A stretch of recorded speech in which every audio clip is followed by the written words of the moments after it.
Tu peux donner 1 million de dollars à l'église. Ça pourrait être considéré comme un superflu. Ça ne veut rien dire devant Dieu. Mais si tu donnes $1,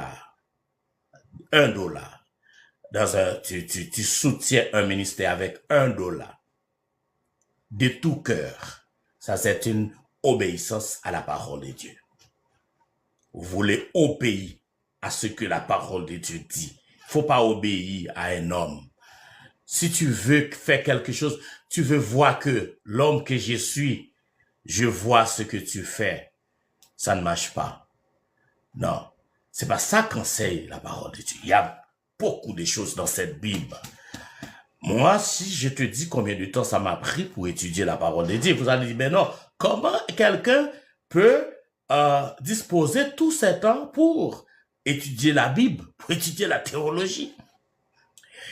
Je vous ai dit peut-être, on est dans une nouvelle année et nous autres ici, nous mettons l'accent sur la parole de Dieu. Amen.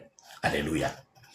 Lorsque j'ai terminé mes études classiques, je me suis allé directement au séminaire de théologie pour étudier la Bible, pour étudier la théologie. J'ai une amie qui m'a appelé, il m'a dit, Francis, est-ce que tu es déjà inscrit, dans quelle faculté que tu es inscrit? Est-ce que tu es déjà inscrit dans une faculté? J'ai dit oui. Et elle m'a dit, mais dans quelle faculté? Mais moi, j'ai dit, je me suis inscrit au séminaire de théologie évangélique de Port-au-Prince. Il m'a dit, là-bas, on enseigne la Bible. Hein? J'ai dit oui. Mais elle m'a dit, mais qu'est-ce que tu vas manger? Parce que quelqu'un qui a étudié la Bible,